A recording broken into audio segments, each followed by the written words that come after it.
Hello and welcome back to the Art and Science of Coaching podcast. I'm your host, Sam Arnott, and today we're going to talk about the art and science of strength conditioning as someone who is new to the career.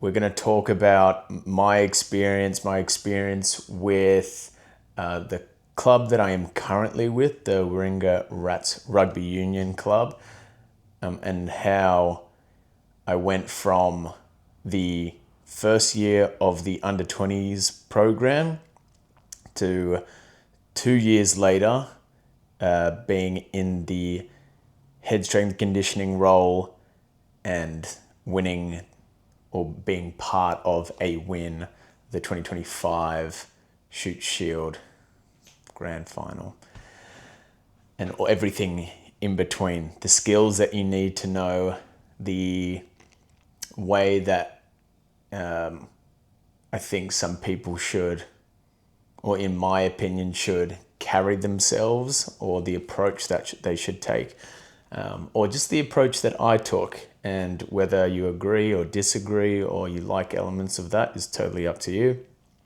And we'll just talk about how you get buy-in from players, you get buy-in from coaches, and you can inevitably leave your mark and do your job and train the way you want to train, or coach the way that you want to coach. So let me take you back to 2023, first year of the Colts. This is my first year of doing, second year of under-20s. I was a Colts S&C for another club for a year before I transitioned to the lower grades of that club. But this club, I was the Colts coach. I decided to do the Colts as I thought they would be a little bit easier, to be honest. That's why I made the decision to do the Colts side. I thought they were just going to be easier, and the transition from going in would be a lot nicer. And inevitably, I love that word, inevitably, but it was a really good decision. But first session, I remember getting to this oval that we were training at. I got there like half an hour early, brought my own cones, set up everything I wanted to set up, and was just prepared. And I think that's just the biggest thing. And I remember the head coach of that other club I was telling you about at the time, he said, "Sammy, if you can be one thing, be on time."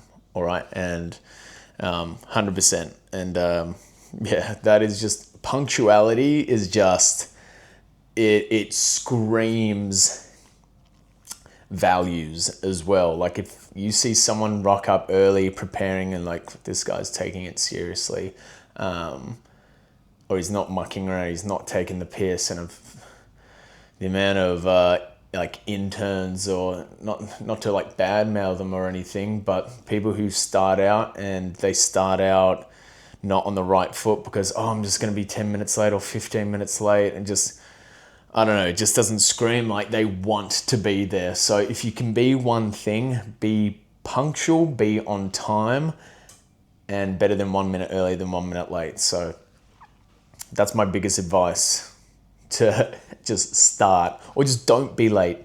I've got probably 1,000 other little one-liners of my biggest advice, but just don't be late. That is just a pet peeve of so many people as well, particularly when you're working in a team. Inevitably, you're going to sound like that kid from Apparently. You're going to piss someone off if you're constantly like, don't let that be a thing, all right? Get there half an hour early. I don't care. Don't take that risk. That's something that I never did. Never took a risk of trying to be late. So half an hour early. Anyway, setting up cones, and head coach rolls around, had just a brief conversation with him, Josh Holmes, who's the head coach of their grade guys now. And everyone started rolling in. We had probably over 75 or 80 under 20s at the time. And the biggest challenge was for me, and whether this was like a conscious or unconscious thing, it's just the things that I kind of value, which is get to know everyone, introduce yourself. If you're not introducing yourself, then people don't know who you are. You're not building relationships. And if you're not building relationships, then you are not receiving that buy-in. And if you don't receive that buy-in, then people aren't going to listen to you. All right. Even if you have the best intentions, like people won't not take you seriously, but they're not gonna push for you. Like if you ask them to go hard, like I don't care. They don't owe you anything. They don't know who you are. Like they don't care about you. So that's the biggest thing I did. Try and learn everyone's names. And just fast forward. I remember it would have been maybe like a month later. One of the rehab guys I was working with, and he was slowly getting in there. Just get back to training. Andy Hines. I was like, "Do you feel like doing rehab today?" He's like, "No, not really. I already kind of went to the gym, or just don't feel like it." So it's like, "Great, perfect. We're gonna walk around this oval until I know everyone's name." And we probably did 5 or 6 laps of this oval, and he didn't even know some people's names, so that was a bit tough. But that was such an easy way for me to remember or just get to know everyone's names and try and get faces and remember names, because as soon as you learn someone's name, then that's rapport that is building from there.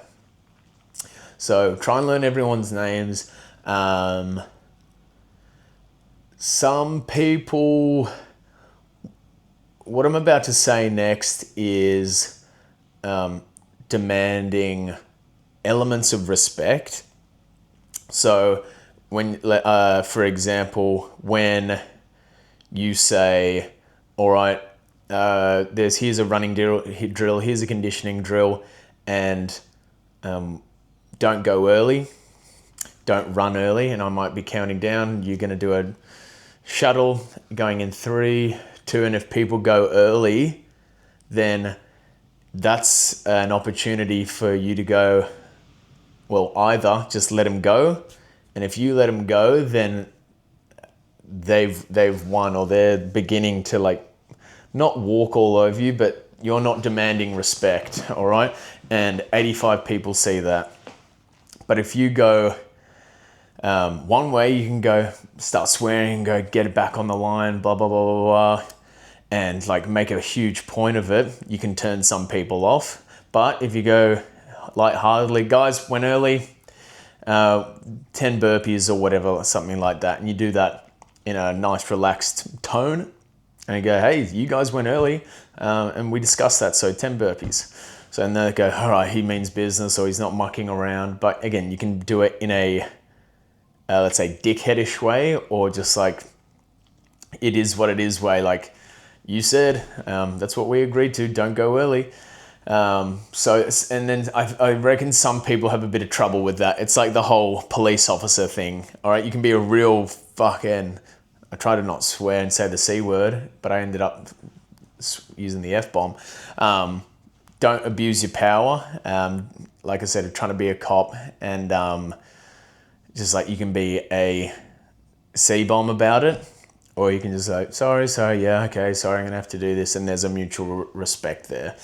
But I know some S&Cs just love that. And they love being in control and all that kind of stuff. Whereas I just care about just getting the job done in a certain way that withholds standards, all right? I'm not going to yell and shout at anyone unless they're taking the absolute mick. And I'll do that in like a lighthearted way, but no one gets away with anything, all right? And it's a team operation, so that's what you kind of have to think about as well. So if you're starting out, I know you want to be everyone's friend, but you're not there. You're not really there. You can be friendly, but you're not there to try and be everyone's best friend. So you got to crack the whip, unfortunately. So learn names, crack the whip when necessary, and let people know that you're not here to muck around, that you mean business and you're serious, and like why you're serious. If we do this, if we're what's the word? If we're not disciplined in training, we're not going to be disciplined on the field. We're going to give away cheap penalties and all that kind of stuff. So that's super helpful. And then speaking of, another element, like learn your sport. All right. If you're an S&C and you want to do team sport and you find yourself like in soccer, learn the game. Understand the technicalities and goal lines and rules. So you're just not thinking about, running and gym and programs. Like understand the rules. So get an insight of the game is super important. So I know nothing about cricket or actually nothing about soccer either. But if I was in that realm, I would encourage people to study, watch games, and all that kind of stuff. And that way gives you something to talk about, and it makes you more relatable as well. What's another thing? So yeah, that was my first session, and just try and learn everyone's names, get through some hard sessions. All right. That was the biggest thing. Like, don't kill them. And I'm not making them hard for the sake of hard, but if you and your head coach are under the same understanding of like work them hard, it's like, okay, work them hard. But if the head coach goes, take it easy, it's like, all right, I'll try and take it easy on some elements. But luckily the head coach at the time was not like that at all. That's the good stuff. What else? But yeah, biggest names. And just kind of helping out as well. That is probably the most underrated thing. And I know people think, oh, of course, help. But I'm talking help with laying out cones, tackling shields, helping coaches out. I'm not saying be a little bitch, but like help out. You're part of a team now. So carry things, help people out, whatever that looks like. Carry drink bottles, fill up water, whatever that kind of looks like. Be a team player, be part of the team.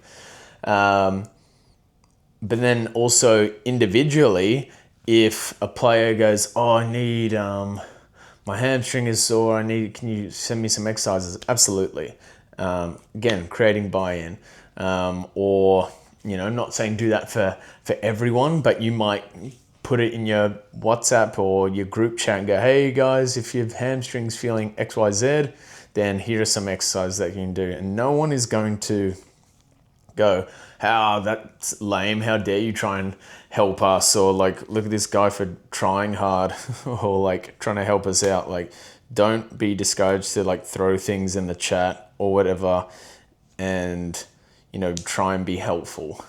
All right, the more value that you can give, the more people are going to be inclined to be like, hey, this guy's a good dude, and he's actually trying to be helpful. And then people come to you a little bit more regularly, or you can offer extras, so doing stuff before or doing stuff after, just providing value. And that way, again, building relationships. So far, being a good S&C doesn't really involve too much of the science. It just involves helping out, learning people's names, maintaining standards, and just helping out in general and providing value. And no one cares about the gym programming and all that kind of stuff yet. So that's super important. And that's pretty much it on that front. And then the following year, we were lucky enough to win that year. Yeah, the boys. And then following year, went up to grade and doing the exact same thing. And funny story, So this is my first year of,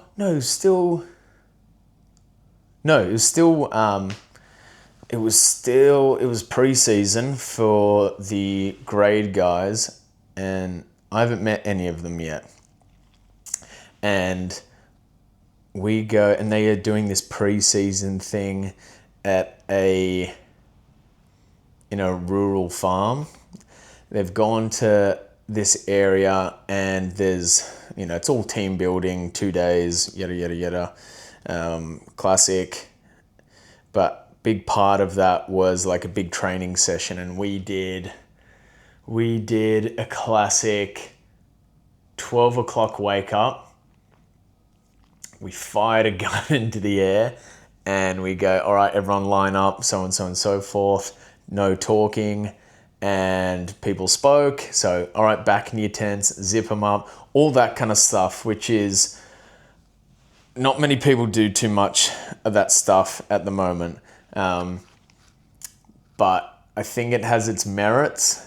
But anyways, these guys were going all the way through the night, and they had to do like finder words and all these different kinds of different drills and tasks and challenges, which is quite funny.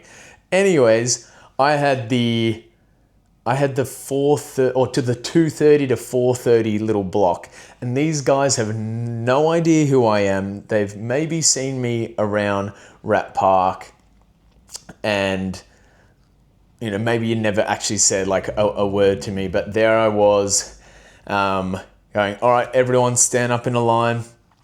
There's ropes in front of you. Put these, I think it's a Heuser rope, a big sailing rope about yay thick, bloody 3-4 inches thick, and maybe 50 meters in length. And all these guys had to go, everyone dead silence. Anyone talks, we do burpees with the rope. And this was not an opportunity for me to be nice, me to try and get by, and it was values. All right, so that's or being disciplined. Over their head and hold, and doing gate runs. If anyone's in the grade and they hear me saying gate runs, I'm sure they'll get PTSD. That's like for them. That's I think it was in total it was a 700 meter run there and back to the gate, or to the front of the gate through the driveway. Anyways, yeah, that was a good time. They had no idea who I was. They probably couldn't see me because it's so late and dark and all that stuff. But yeah, that was a funny time. But yeah, I had to be real strict. on them. Doesn't care if I was not trying to make friends, just trying to withhold standards, and the outcome of the drill was obviously like a mental toughness type thing, or just like a work together type thing. So that was actually really fun.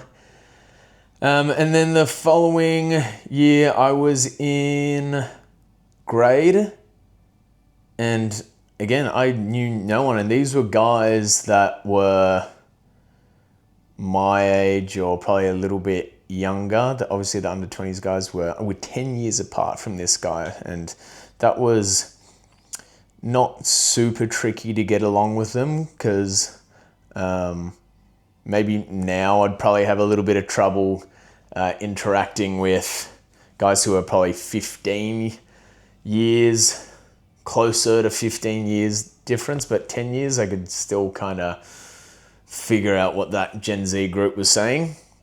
But with the older guys, it was, don't think it was more or less challenging, but I did the exact same thing. Introduce myself to absolutely every single person. And I know that's like a little bit daunting. And I know some people go, oh, I'm not really good with names. I don't give a fuck. Get good at names, all right? Know every single person. Know their first name, last name, and something about them, their position or whatever, all right? Don't be a nerd and just like stay in your own lane. Otherwise, you're just that guy. You're not, part of the team if you're just going to do your own thing and not bother interacting with the players, with the team, with the whole club. All right. So names was super important, and same thing. Like I was a little bit probably cracked the whip a little bit harder with these guys. Probably cracked the whip a little bit harder with these guys. Just really ensure like, oh yeah, this is how Sam operates. And I wasn't it wasn't a power trip or anything like that. It's just like the standards that the coach holds, that I hold, that we hold at a club. I was making sure that that it was integrated into everything. So that's something I was making sure we're doing a lot of with the preseason stuff. Another big point is get good at communicating. And this is something that, some people aren't born with. I was probably like, when I first started my first job, group training, I was probably like a little bit shy. And I think maybe like I was a shyer person. Not sure if I was, just a shy person or shy just in that context, but it was, I probably came out of my shell eventually, but that's something that you need to be able to do. Need to be able to communicate, need to be able to project, need to be able to be lively. Doesn't mean you have to be this bouncing ball of energy, but you do have to have some kind of authoritative voice, I guess. Just kick that camera there. But be loud, be clear, be concise of what you want. You don't have to use the highest of dialects, but be clear and simple, and make sure, if no offense to footy players, but you should be, if you're going to explain what you want to a 5-year-old, then these guys will definitely understand. And that just goes for all athletes, not just footy players, all right? But yeah, super clear, run here, run there, orange cones, and that's another thing, just colors, and that's another story. But just making sure you can communicate well and you can hold a conversation, which is super important. If you can't hold a conversation, then again, just the relationship, the buy-in, the trust element is just doesn't build as nicely. So, talking to people before training, after training, again, the whole value thing, everything I did it in Colts, I didn't grade as well, but making sure you can build relationships. And again, people aren't talking about, what it's the ATP or aerobic, anaerobic, load management and kilometers and top speed, and no one really cares about that. All right, there might be like one or two nerdier athletes, and that's so fine. That's why we study to be able to explain and integrate those things into our conditioning blocks, or whatever, our S&C blocks. But yeah, majority of it is art. And if you can get players to do what you want them to do at the intensity you want them to do it at, then you have won, and you are for me, that's a great S&C coach. And it's not overcomplicated what we do, and the qualities we want to train. As long as you've got half a brain and you can, do all the right things, then you're a great S&C coach. And I don't care who disagrees with that. You don't need to be an absolute mastermind, because you can be a mastermind. You can have all the degrees and study for 10 years. But if someone says go and do this running drill and they half-ass it and they still, hey, run fast, and they don't do it, you suck. Like, you don't suck, but you're not achieving the outcome that you want, because these people don't relate to you. They haven't bought into what you want, all right?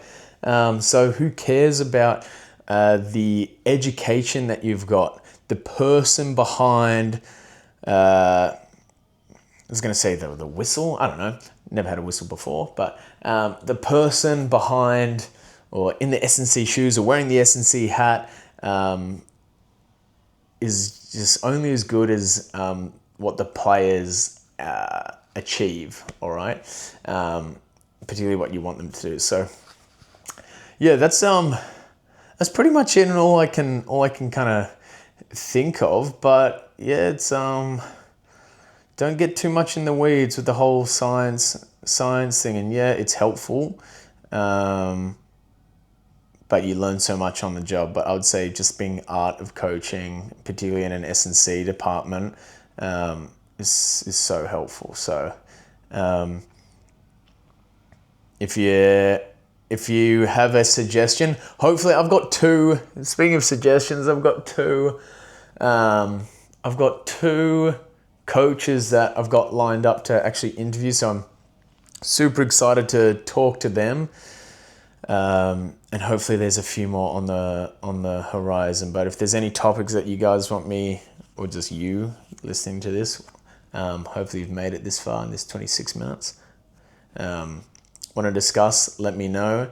I've got a new website, so www.sammartin.com. Throw it in there and have a little gaze, okay? Thank you so much for watching. See you on the other side.